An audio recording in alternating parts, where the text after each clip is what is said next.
Welcome into the Fantasy Football Diagnostics Podcast, where we provide you with your weekly diagnosis of everything fantasy football.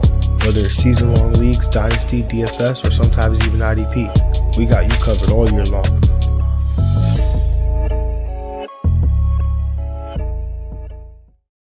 Let's do it. Let's get to it. Welcome into the Fantasy Football Diagnostics Podcast. I'm your host, Jon Jeune, at the real Jon Jeune _FF. And it is the Week 17 matchup show, y'all. I hope you guys are ready for these Week 17 championships, which have already started to go underway, right? We've had Wednesday, Christmas Day football. We had Thursday night football as well. We've got some Saturday football coming as well. So, hopefully y'all are in the midst of possibly even leading some of these matchups that you're in, or maybe you're a little behind. I know we had a few big performances from Lamar Jackson, Derrick Henry. I think Russell Wilson had an okay performance. Patrick Mahomes had a good performance. Travis Kelce had himself a good performance. Xavier Worthy had himself a really good performance there as well. And then we had some disappointing performances, right? Jackson Smith and Jigba, Zach Charbonnet. I don't know how many people went to the Caleb Williams well, but Caleb Williams, George Pickens was somewhat underwhelming as well.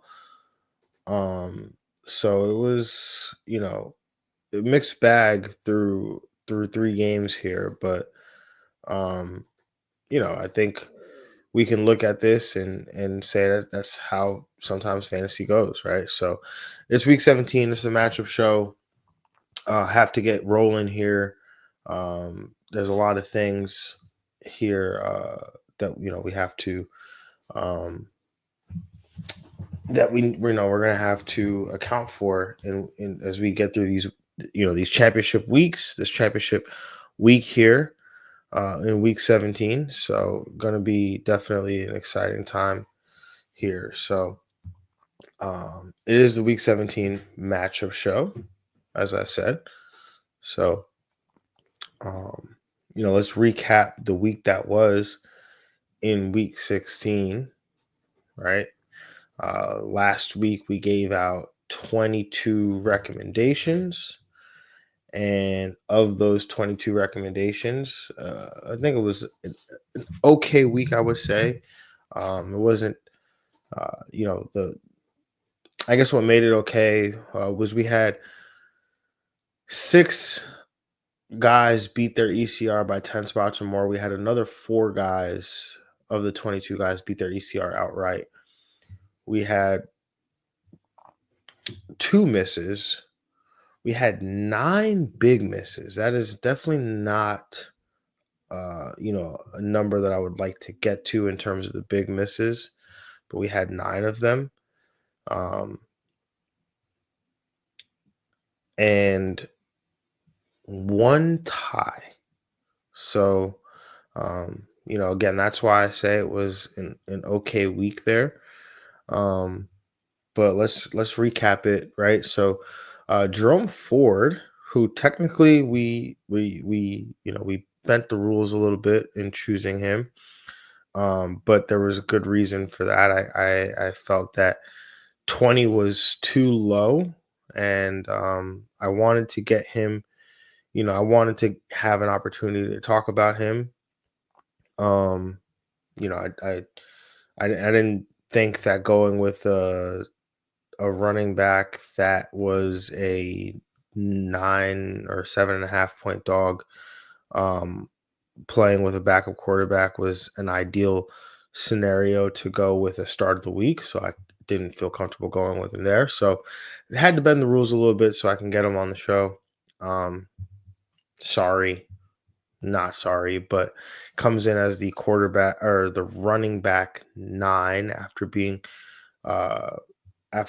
ranked as the RB20 in terms of expert consensus rankings.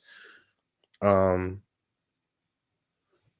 Spears comes in as the running back 10 after being ranked as the running back 33. Chigakonkwo comes in as the tight end 2 after being ranked as the tight end 20. And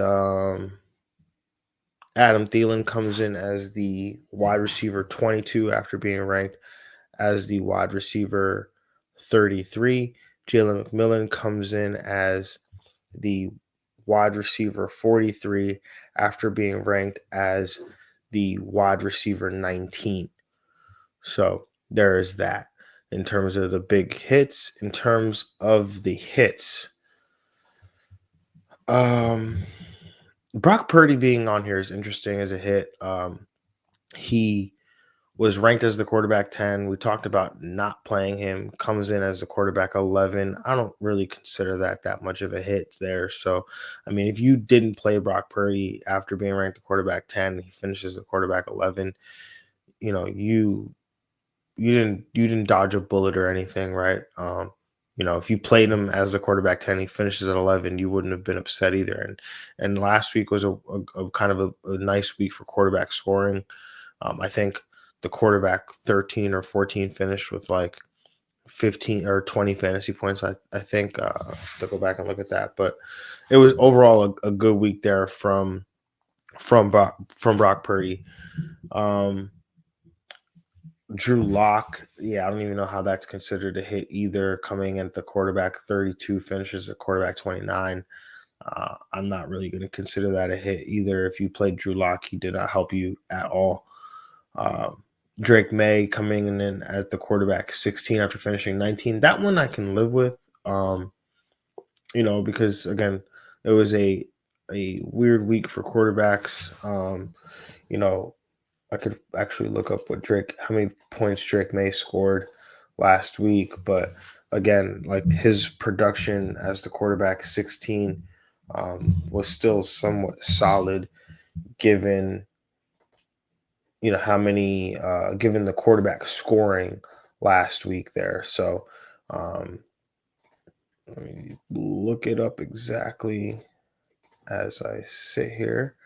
Drake May, quarterback 16, scored 17.4 fantasy points, right? So even, Lamar was the quarterback 13 last week, and he finished with 20.5, right? Yeah, Anthony Richardson was the quarterback 15. He finished with 20.2. So Drake May coming in as the quarterback 16, again, very solid. 17.4 fantasy points. Definitely did not kill you by any means. Zay Flowers coming in as the wide receiver 21 after being ranked as the wide receiver 22. So that's it in terms of all the hits and the big hits.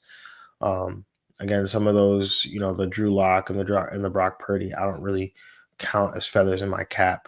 But then to move on to the big misses, right? Matthew Stafford being ranked as a quarterback 15, finishes as 31 in a game that was just an absolute snooze fest. Tyler Algier being ranked as the quarterback or the running back 36 after finishing as the running back 50. Although the Falcons did get a big win there, Algier did not benefit from that game script. I mean, the process was there. He saw the number, the carries and the attempts that we thought he would, but he just wasn't productive with them, right? DeAndre Swift being ranked as the running back 25, finishing at 35. Noah Gray being ranked as the tight end 22, finishing at 42. Grant Calcaterra, never talk about him again, being ranked as a tight end 24, finishing at 55. Dalton Kincaid being ranked as a tight end 14, finishing at tight end 25. He's another one. Process was there. He had 7 targets in that game, just caught 2 passes for 14 yards. Marvin Harrison being ranked as a wide receiver 30, finishing as a wide receiver 56. Jacoby Myers being ranked as the wide receiver 23, finishing as the wide receiver 64. And then Romeo Doubs being ranked as the wide receiver 41 and finishing as the wide receiver 84. So that's it in terms of the big misses. In terms of the misses, Michael Penix Jr. being ranked as the quarterback 27, finishing as the quarterback 30. Definitely not what we expected from him. Kyle Pitts, yeah, man, I'm not going to say the words that I want to on the show right now. And then Aaron Rodgers being ranked as the quarterback 16 and finishing as the quarterback 22. So, um, all in all, is yeah. I'm even willing to say it was a down week, guys. So I apologize for that. And then Jordan Addison finishing as the wide receiver 26 after being ranked as the wide receiver 26. So that's it in terms of the recap from week 16. Again, we're on the championship week, so let's get this thing rolling. As always, make sure you are commenting, liking, subscribing, all that fun stuff, whether you are watching on YouTube, Twitch, X, Instagram, Spotify, or whether you're listening on Apple Podcasts, Spotify, Google Play, or wherever you get your podcast. Just make sure you are subscribed. Make sure you hit that notification bell so you get a new episode whenever it drops, and make sure you leave a comment or rating or review if you're watching on a podcast, right? So you just, would definitely appreciate that. Let's jump into the action here. We have in the first game against the New England Patriots and the LA Chargers on Saturday, 1 p.m. Let's talk about New England running back Antonio Gibson. He's ranked as the PPR RB 37. Saw 12 opportunities last week, the most that he'd seen since week 6. Head coach Gerard Mayo even hinted at him being the starter this week due to some fumbling issues of lead running back Ramondre Stevenson. And there's a solid matchup on deck here as the Chargers have allowed the 7th most fantasy points to opposing running backs over their last 3 games. Staying in this game, let's talk about New England quarterback Drake May, right? He's ranked as the quarterback 21 by expert consensus rankings. And Drake May hasn't finished worse than the quarterback 17 going back to week 9. He's finished as a top 16 quarterback or better in 5 of his last 7 games, going back to week 9. And he's finished as a QB1 in 2 of his last 3 games. Definitely a stream-worthy option at the position against this LA Chargers defense, allowing the 9th most fantasy points to the quarterback position over their last 3 games. He could definitely be a nice option for you Jalen Hurts managers out there. If we get word on his availability before this game takes place on Saturday, right? So Jalen Hurts, he did not practice on Thursday. He's got a concussion. I'm leaning towards him not being available to play in this game. And that kind of sucks, right? Because you make it this far, you're having a great season, you feel like, from a fantasy perspective, and then he, is unable to make it. First he gets knocked out of the game last week, which that sucks, obviously, for him, but for our fantasy prospects, and now he might not be able to play. And yeah, you could obviously go Kenny Pickett for sure. I'm sorry, there's not a lot that I like about Kenny Pickett, so I can't bring myself to do that. I'd rather just play Drake May, or there's another name I would have said, if there wasn't for some news that we got yesterday. But Drake May is definitely a stream-worthy option here at the quarterback position. And a very capable fill-in if Jalen Hurts can't go.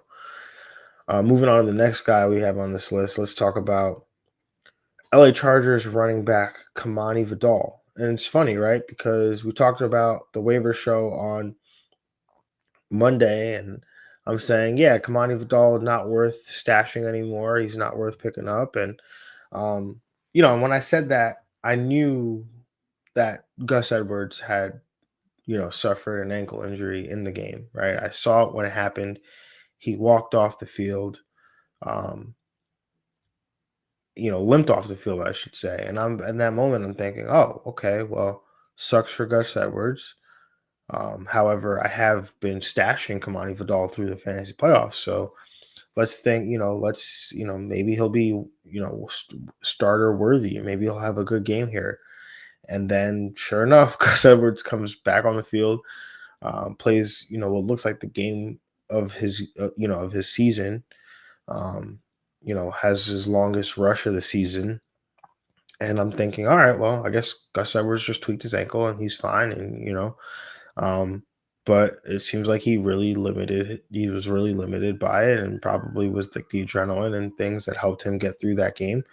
And he comes back and is able to come back, but then, when they get to practice, he can't go. And so he's been ruled out now. And so Kamani Vidal seems like a, fantasy, worthy pickup right now. So he's ranked as the RB 36. And again, Gus Edwards ruled out. J.K. Dobbins has been designated to return from injured reserve, but he has not officially been ruled in for this game. He was able to return to practice, but he needs to be activated by 4 p.m. today, Friday, 4 p.m., to be available for the game on Saturday at 1 p.m. And so if J.K. Dobbins is not activated, I think that we can go, full steam ahead here with Kamani Vidal as an RB2, RB3 flex option. But he'll still be in somewhat of a two-man rotation with Hassan Haskins, I would believe. But the matchup here is nice as New England has allowed the 5th most PPR points to the position over their last 3 games. Moving on to the next game on Saturday, 4:30 p.m., we've got the Denver Broncos against the Cincinnati Bengals. And let's talk Denver running back, Jaleel McLaughlin. He is the RB 74 by expert consensus rankings. Sorry, I'm just looking at looks like his ranking might have changed. So he's no longer the running back 74. I know he was dealing with an injury. So his that's why his ranking was so low, but now he ends up, he's RB 66 now. But he, again, feels tough to trust any Denver running back at this point, but McLaughlin seems like the most trustworthy one at this point in time. I would say Denver really needs to win to clinch a playoff spot, and McLaughlin has seemed like their most explosive running back, not just the run game, but also the pass game. So as 3-point dogs on the road, there should be some opportunities here for him. He missed last week with a quad injury, but was able to practice in full Wednesday and Thursday. Is off the injury report, and that's putting him on track to play Saturday. And that's great because he has a matchup against the Cincinnati defense, allowing the 8th most fantasy points to the position over their last 3 games. Moving on to the last game on Saturday, 8:15 p.m., Arizona Cardinals against the Los Angeles Rams. And let's talk about Arizona quarterback Kyler Murray. He's the ECR PPR quarterback 12. I honestly didn't feel like there was a lot of places to go in this game, but I landed on Kyler, who has definitely been disappointing this year, to say the least, with just 5 QB1 performances all season. And with Arizona eliminated from playoff contention, there might not be a whole lot to play for.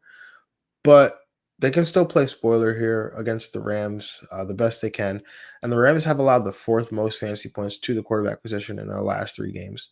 This week, this seems like a halfway decent spot here for Kyler. But I must admit, I don't have a ton of confidence in Kyler. I mean, it's very hard to, like I just said, 5 QB1 performances all season. So if you've made it this far with Kyler Murray as your quarterback, or maybe you've been streaming off waivers and while you kept Kyler on your roster, maybe you've made it this far, but Kyler could be worth a look here in this matchup if you don't feel great about any of the other streaming options. Moving on to the next game here, we've got the Dallas Cowboys taking on the Philadelphia Eagles, and let's talk Philadelphia wide receiver Devontae Smith. He's the PPR wide receiver 29. He may have to play with a backup quarterback here with Kenny Pickett, but even if so, he still saw 8 targets last week, even with Pickett playing a majority of the game. And he's got a matchup against the Dallas defense, allowing the 7th most PPR points to the wide receiver position over their last 3 games. And to add to that, Philly pass defense has been attacked as of late, while the Dallas offense has seemed to really hit a groove, allowing for a bit more competitive game flow. And that last part I wrote yesterday prior to the CeeDee Lamb news coming out. If you haven't heard, CeeDee Lamb is being shut down for the rest of the season by the Dallas Cowboys with that shoulder injury that he's been playing through. I guess they found some, they did some imaging and some tests, and he seems like he's got some things that they want him to take care of with rehab and rest as opposed to going the surgery route. And so, in a season that's pretty much they've got nothing to play for, coming a few days after after CeeDee Lamb says, people paid money back in the summer, in the spring, to come watch the best wide receiver in football play. So I'm going to play. That's why I'm playing. The Cowboys shut him down. So kind of unfortunate there. But had he not been shut down, I would have been talking about Cooper Rush here as well, because this was a nice spot for him. But I don't think we could trust Cooper Rush, without CeeDee Lamb. And I honestly felt like he would have been the perfect pivot for Jalen Hurts managers, like playing in the same game at the same time in a good matchup. And you could just pivot from, Jalen Hurts to Cooper Rush. But that is gone from us now. So, all right, let's move on to the next matchup here. Let's talk Indianapolis Colts versus the New York Giants. And let's talk New York Giants tight end, Daniel Bellinger. He's the ECR PPR tight end 31. And all right, this Giants offense is downright terrible. And as someone who started Drew Lock in the semifinals of a Superflex League, I had to watch that one firsthand, and it was not fun. And Bellinger is not the most exciting player. However, he saw 7 targets 3 weeks ago, just 5 targets the last 2 weeks combined. However, and listen carefully, the Indianapolis defense has allowed the most fantasy points to the position over their last 3 games. They've allowed at least 8.5 PPR points to 5 tight ends over their last 3 games. And no, I did not misspeak. No, I did not read from a typo in my notes. 5 tight ends have scored at least 8.5 PPR points against the Indianapolis Colts over their last 3 games. And 4 of those tight ends scored double-digit PPR points. So if you're in some trouble at the tight end position, maybe your opponent has blocked every possible streaming option you have, I promise you they're not blocking you from Daniel Bellinger. Do with that information what you may. The other name that I didn't write him up, but we'll mention him quickly here, is Devin Singletary. I don't know where he falls. He's ranked as a running back 41. The Tyrone Tracy has been limited in practice all week. It's actually not looking great for him to be able to play in this game.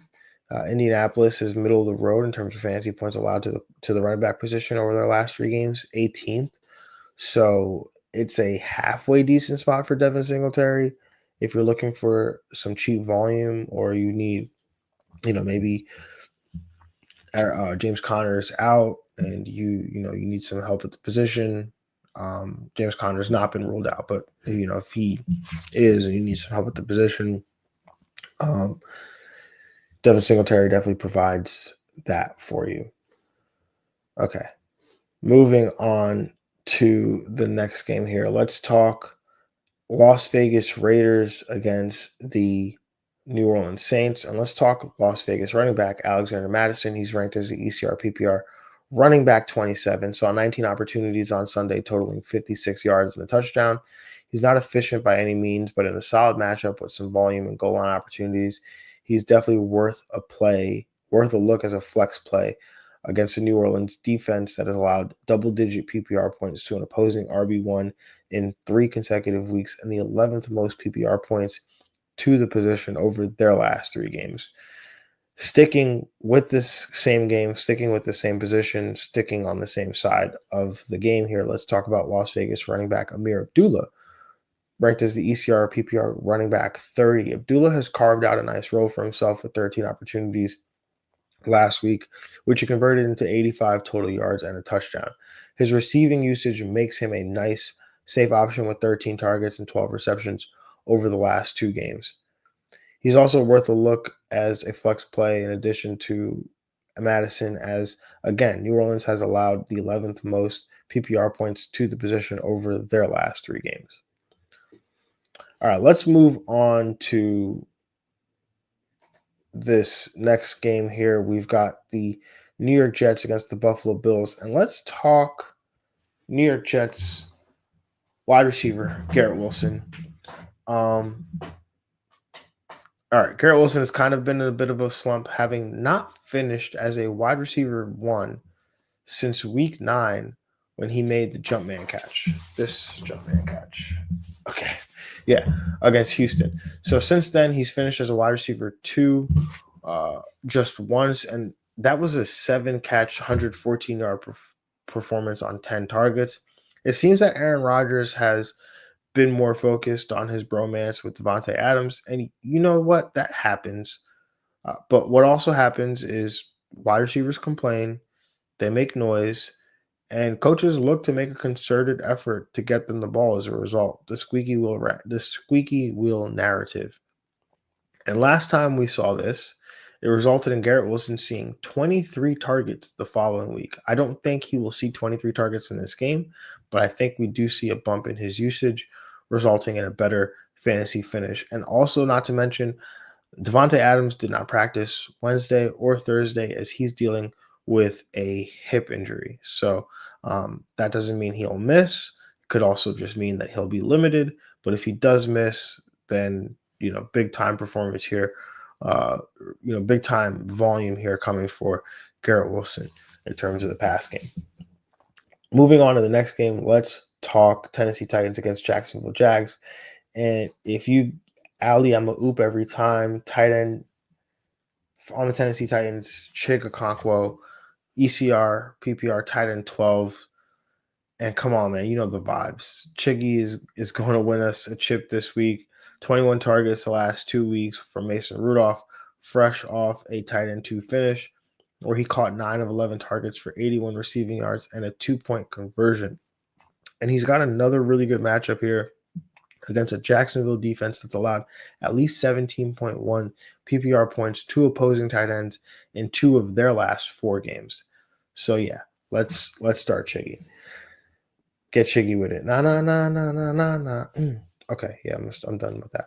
Anyways, let's move on. Carolina Panthers against the Tampa Bay Buccaneers. Let's talk Carolina wide receiver Adam Thielen. I feel like we just talk about him all the time on the show, but why not? ECR, PPR, wide receiver 28. Since his second game returning from the hamstring injury, he's finished worse than the wide receiver 28 just once, and that was in week 15 against Dallas when the targets were there. Their production didn't follow. I don't know how he ends up down here, but the last time he faced the same Tampa Bay defense, he was the wide receiver 6 on the week with 8 catches for 99 yards and a touchdown. I like this spot for him again. Moving on to the Miami Dolphins versus the Cleveland Browns. This game was a tough one to choose. But I'm going to go with Miami wide receiver Malik Washington, ECR, PPR wide receiver 68. It's looking like Jalen Waddle could potentially miss again this week, which could be more opportunities for Malik Washington. Now, Washington didn't see a ton of work last week, which was 4 targets, but did see 6 targets the week before when initially filling in for Waddle. And this week, the matchup is a nice one as the Browns have allowed the 12th most PPR points to the position over their last 3 games. So it could be a nice spot here for the rookie wide receiver in Miami. Moving on to the next game here, let's talk the Green Bay Packers against the Minnesota Vikings. And let's talk Green Bay wide receiver Jaden Reed. He's ranked as the ECR PPR wide receiver 36. And Jaden Reed is quite the enigma. He's the wide receiver 21 in total fantasy points on the season, yet he's finished as a wide receiver 1 just twice all year, while finishing as a wide receiver 2 or better just 7 times all year. He's been outside the wide receiver 3 range 8 times all year. So that's basically 50% of the time that he's been virtually unplayable. But I'm here to tell you that this is not one of those games. Wide receiver Christian Watson is likely to not play this week against Minnesota as he's dealing with a knee bruise, which means more opportunities for Jaden Reed in the passing game. And we obviously know his involvement in the running game as well. And the matchup here is nice as the Minnesota Vikings allow the third most PPR points to the wide receiver position over their last 3 games. And the last time that Jaden Reed saw this Minnesota Vikings defense, he finished as a wide receiver 2 with almost 140 receiving yards. So, yeah, let's get this thing going here with Jaden Reed this week. Moving on to the next game here, let's talk Sunday Night Football, Atlanta Falcons against the Washington Commanders. So let's talk Washington wide receiver Olamide Zaccheaus, ranked as the ECR PPR wide receiver 65. Zaccheaus had himself a day on Sunday, catching 5 of 8 targets for 70 yards and 2 touchdowns. And Jaden Daniels is one of the hottest quarterbacks in football right now. We need to get attached to that if possible. And Zaccheaus finds himself in a great spot this week against an Atlanta defense that's been one to target with opposing wide receivers, allowing the 6th most PPR points to the position over their last 3 games. And it also happens to be a revenge game for Zaccheaus as well. Guys, I know one of the things that I've talked about in the past is, correlation plays, leverage plays, right? Like if your opponent has Jaden Daniels at quarterback, right, and Jaden Daniels is unstoppable, Jaden Daniels is in a great matchup this week, pick up Zaccheaus. Find a way to get him in your lineup, right? Because at the end of the day, if Jaden Daniels has a monster day, Zaccheaus, who's operating as the number 2 receiver, right? There's no Noah Brown right now. Diami Brown also ended up he's dealing with a hamstring injury. Even Terry McLaurin's a little banged up right now, right? If that means more targets go Zaccheaus' way, more opportunities go Zaccheaus' way, Jaden Daniels having a big game, becomes very likely that Zaccheaus has a big game too.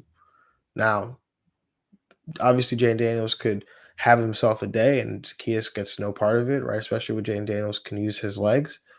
But it's just, we talk about these correlation plays, right? This positive correlation play. And this is an example of that, right? So, sometimes we've got to do things to increase our upside, especially if, you're a big time underdog against your opponent, right? You've got to find ways to manufacture some sort of upside in your lineup.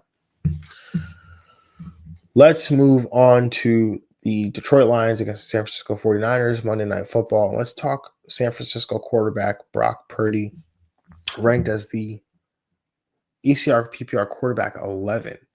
And while Purdy ended up playing well last week, and I'm not one of those people who think Purdy can't play, don't get me wrong by any means. I just didn't think the production was there recently, and the matchup was not a great one for him going into that game last week. But again, it still performed well. But though this week, he's at home against a Detroit defense that's a little banged up right now and allowing the 2nd most fantasy points to the quarterback position over their last 3 games. So it's definitely a nice spot here for Brock Purdy, who I think can outperform the quarterback 11 by a decent margin this week.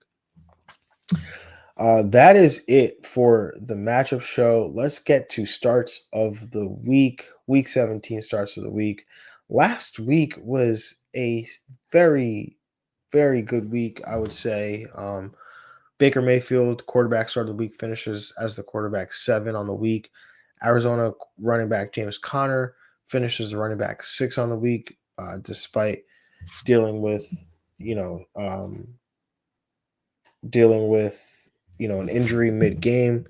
And then Jalen McMillan, he comes in as the wide receiver 19, which, again, another solid day for the rookie wide receiver.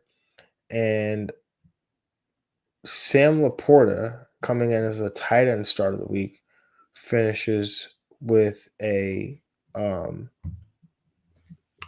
finishes as the tight end 6 on the week. So a solid performance all around by these guys here. So definitely, felt like it was a solid week.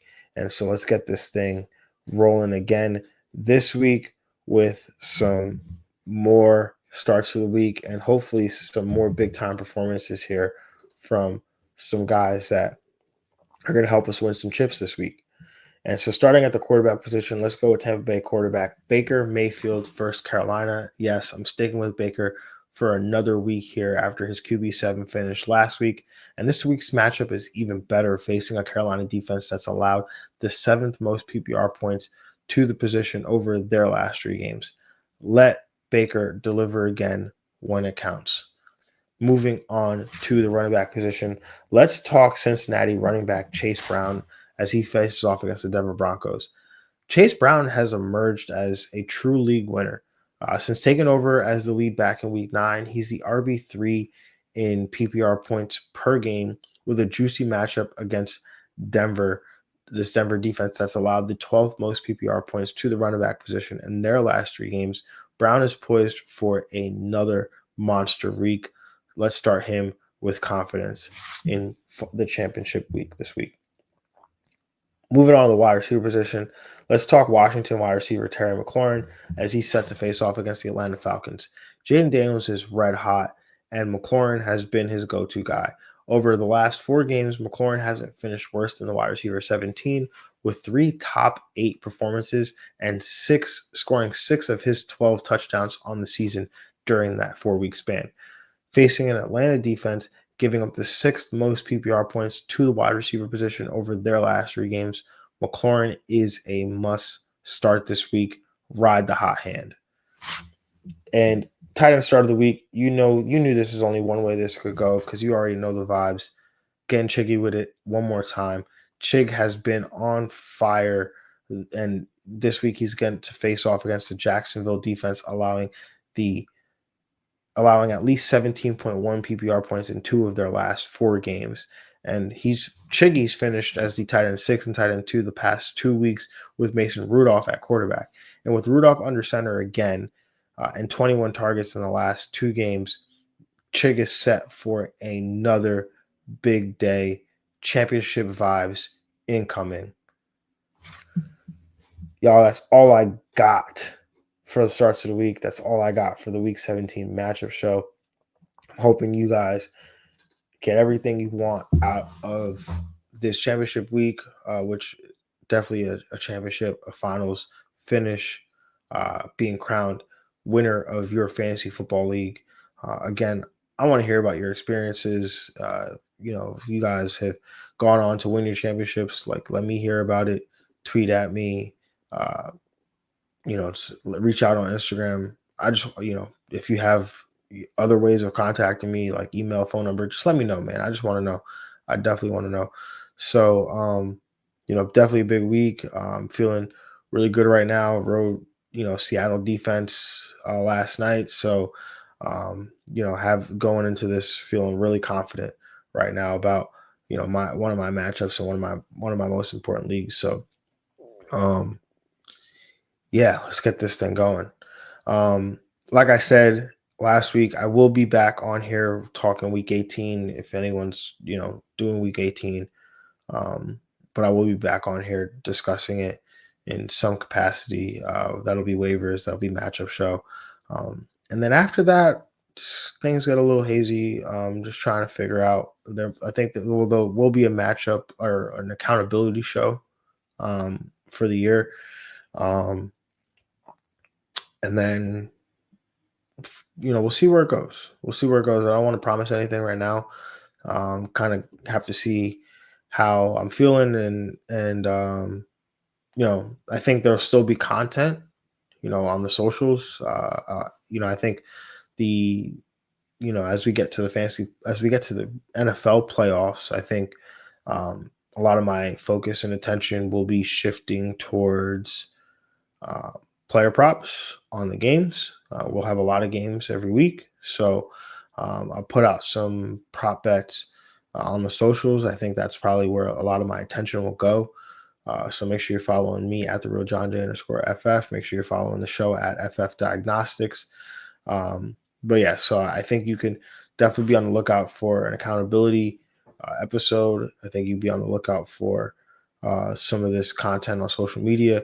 And then I think after the Super Bowl, you probably anticipate me getting into some dynasty stuff. So, um, trying to be. There was a time where this feed was very active, extremely active all the time.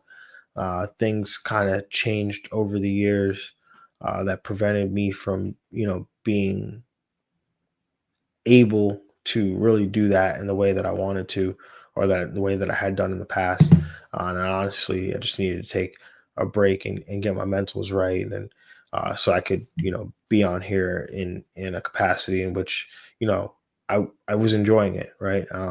And so, that being said, I think we're headed in that direction. I don't know if it'll be as busy and as jumping as it was in the past. But we'll find a cadence that works for me, and you know, and one that makes sense, obviously, as well. And yeah, so that's all I'm going to say for now. But definitely, we'll take a week at a time here. But week 18, you can definitely expect uh, me to be on here discussing some, waivers pickups on Tuesday, and discussing the matchup show for week 18 on Friday.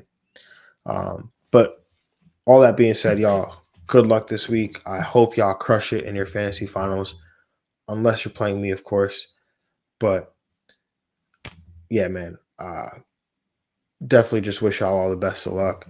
And if you are done tuning in, you're not tuning in week 18. Well, just want to let you know that I appreciate you being with us this season, and hopefully you find your way back to this feed either next week, or for Dynasty, or on the off season when we discuss some, redraft fantasy. Um, or if not, then we'll catch you right before week 1 then. But yeah, have a good one, y'all. We'll talk to y'all later, and peace.